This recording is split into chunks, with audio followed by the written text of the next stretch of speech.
Në kuadër të 1 tetorit, ditës së ndërkombëtare të të moshuarve, Bashkia Librash organizoi një takim me pensionistët e qytetit, me qëllim ndërgjegjësimin e shoqërisë për rëndësinë e kujdesit ndaj kësaj shtresë të rëndësishme të popullsisë.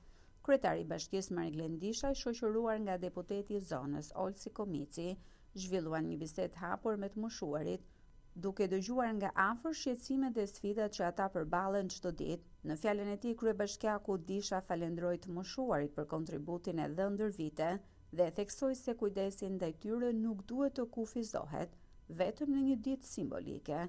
Sinkron. Për pjesëmarrje, dita e moshuarve është gjithmonë një ditë e shënuar, një ditë që ne realisht e kemi për zemër, për ditë do të thoshom, për arsyet edhe të prindërve tanë, edhe të gjyshëve tanë, edhe gjithë njerëzve tanë dashur që na rrethojnë me shumë dashuri.